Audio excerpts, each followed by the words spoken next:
Thank you very much. All righty. The evolutionary advantages of mental illness.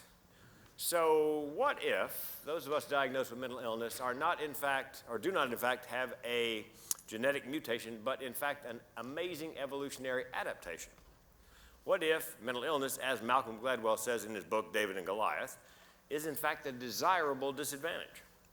And if that is the case, why don't we treat the mental illness, the symptoms and so forth, with therapy and medication, and then work to embrace, enhance, utilize, and celebrate the mental ableness? What would the impact be on a child if you could convince them that what they have is not simply a mental illness, it is in fact an amazing combination of mental illness and mental ableness, and that they're not broken, they were actually designed that way? I believe the positive impact would be incalculable. I myself do not believe I am broken. I have two mental illnesses. One is called major depressive disorder, better known as depression, and something called chronic suicidality, which is little known, which means for me and people in my tribe, the option of suicide is always on the menu for problems large and small. A couple of years ago, my car broke down. I had three thoughts unbidden. One, I'd get it fixed. Two, I could buy a new one. Three, or I could just kill myself. It just bubbles up as an option all the time. I do believe, however, that that mental illness is the flip side of my mental ableness, my vivid imagination, creativity, my sense of humor, which has allowed me to make a living as a stand-up comedian and professional speaker for the last 33 years. And it's helped me in my personal life. And this is a story I've never told before to any audience anywhere. I believe when I was 12 years old that my sense of humor protected me, kept me from being a victim of child sexual abuse. At 12 years old, on paper, I was the ideal victim for a pedophile. I was 12. My dad died very young, so I had no strong male role model. My mom worked full-time, so I was something of a latchkey kid. And the linchpin was, I spent my afternoons and Saturdays at the YMCA, where they had a nest of pedophiles.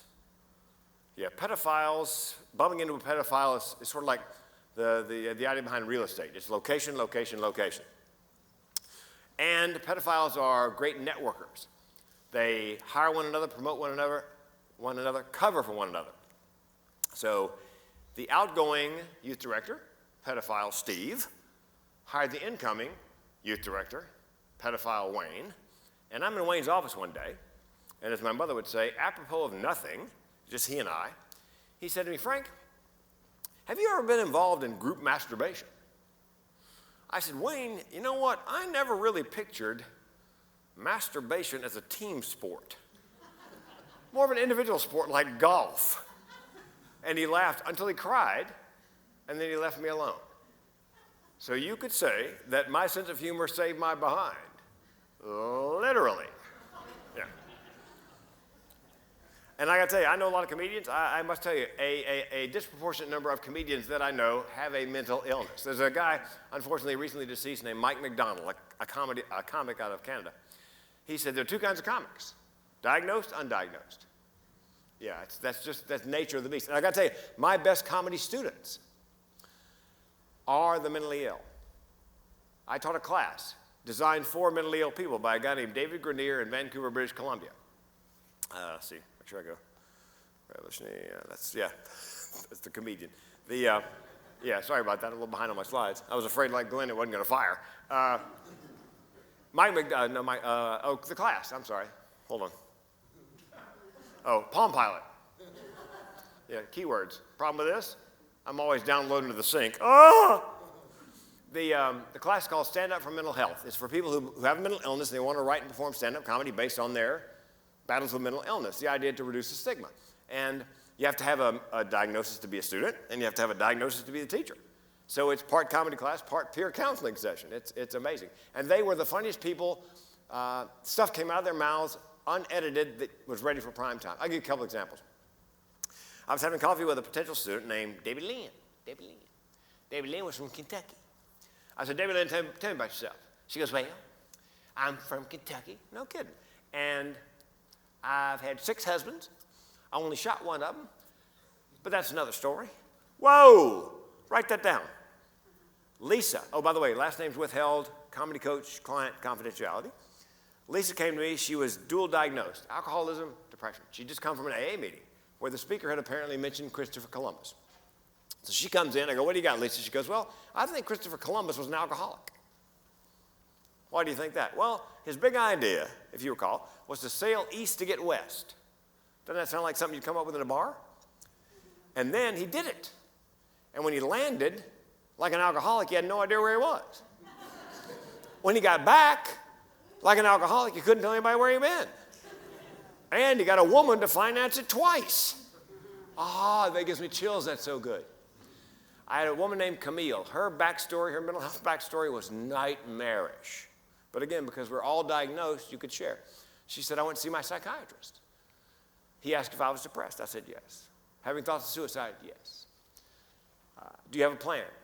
She said, I have 5 plans. 5 plans? She goes, yeah. Do you want to hear them all or just the ones that involve you? It's dark, but it's funny, and there's not a syllable in there that doesn't move the narrative forward. My favorite was Trisha. Trisha came in. She goes, yeah, I got a joke. Last night, my boyfriend said to me, I want to break up. I said to him, why do you want to break up? He said, I want to see other people. I said, I'm bipolar. Give me a minute. Again, that's the way that came out of her mouth. No editing necessary. Go right into an act, go right on television. Sometimes I feel sorry for my neurotypical or neuronormal friends. Yes, I have a mental illness, but I also have this sort of batch of mental ableness, akin to superpowers, I believe. I mentioned the superpower thing to my sister, my darling little sister Jane, who battles anxiety and depression. She goes, superpowers, yeah. We're not the X-Men, we're the Xanax Men.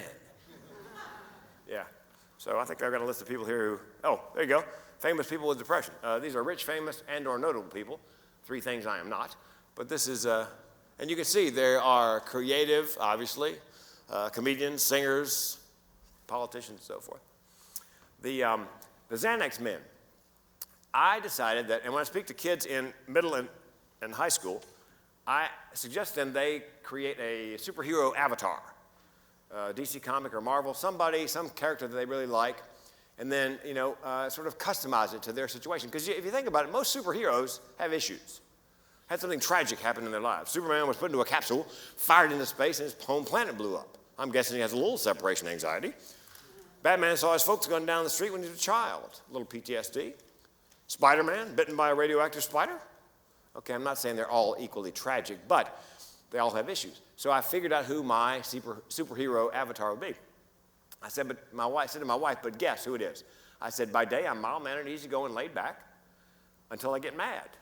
She goes, you're the Incredible Hulk. I go, yeah, but see, I have to customize it a bit. So it's mild-mannered, laid back until I get depressed and really blue, and then I'm the Incredible Sulk. Thank you. Sulk. Oh, bipolar. I really do have red on my hand. Let's talk about bipolar for a second. Bipolar, I think, should be called tripolar, by the way, because you have your manic, which is sleepless for nights on end, psychotic behavior, hallucinations, delusions, paranoid rage. And you have your depressive, which is loss of energy, hopelessness, thoughts of suicide. But in the middle, are you aware? There's a phase called hypomania, an amazingly productive phase. Energetic, enthusiastic, euphoric, creative, charismatic, natural leader, lofty goals, takes inspired risks that when they work out seem brilliant. Nowadays, what they do clinically is they medicate people to normal or just a little into the depressive. Why not hold them at a safe altitude in that band of hypomania? I'll give you the poster boy for this. You guys know Johnny Football, Johnny Manziel?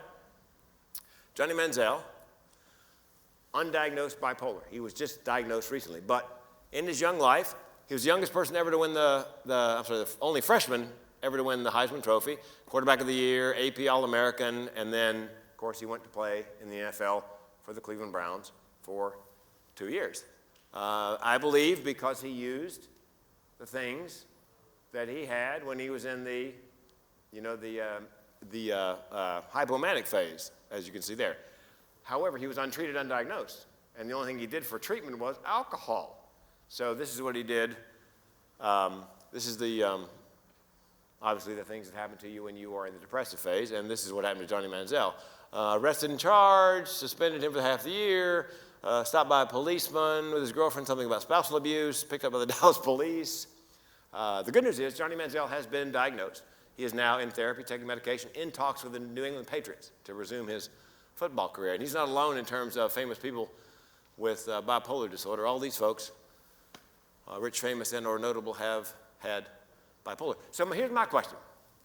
I mentioned that the people are not broken, they're made that way. For me, it comes down to this. If this, then that, what's the connection? If this, my mental ability, is just the flip side of that, my mental disability, what is the connection? I believe the connection is why, and I believe the why is found in evolution. 100,000 years ago, cavemen and women, anthropologists will tell you, the majority of them had bipolar disorder of necessity because their lives were governed by the movements of the sun and the seasons. So as spring approached and summer began to happen, they would come out and they have to gather and hunt in 3.5, 4 months what they're going to need for 8 months. So they would slip into the hypomanic phase. They were super hunters, super gatherers, and hypersexual. Because to keep the numbers up in the tribe, they had to have a lot of kids.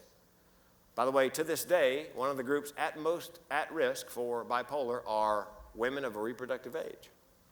So all summer long, they would hunt, gather, and then, as the days grew shorter and the nights grew colder, they would begin to slip into the depressive phase, not so much interest in sex, and they'd find a place to hunker down, hibernate, and bear and keep the children alive until the summertime.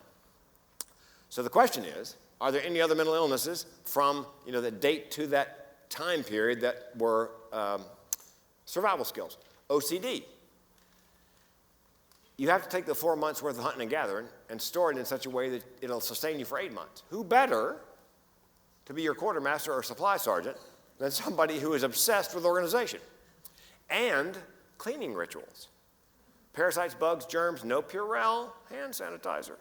Somebody in the tribe had to go, no, do not eat that. That's the person with OCD. It's a disability now. It was a survival skill back then. Kids with ADD, ADHD.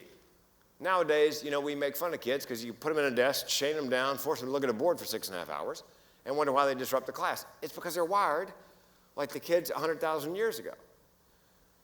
Back then, though, somebody with ADD, nowadays we make fun of a kid's easily distracted squirrel. But back then, when everything and everybody could kill and or eat you, it was not funny. It was Velociraptor. That's a survival skill. So I would have the people with ADD and ADHD as my guards, the people that stood watch at night, or my security detail. I've always said I was going to open a security company called Tweaker Security, because they don't eat, they don't sleep, and they're paranoid. So who better to look after your stuff? So somebody with ADD who's hyper alert and always on guard for something would be ideal for a tribe like that. Finally, dyslexics. This is my favorite.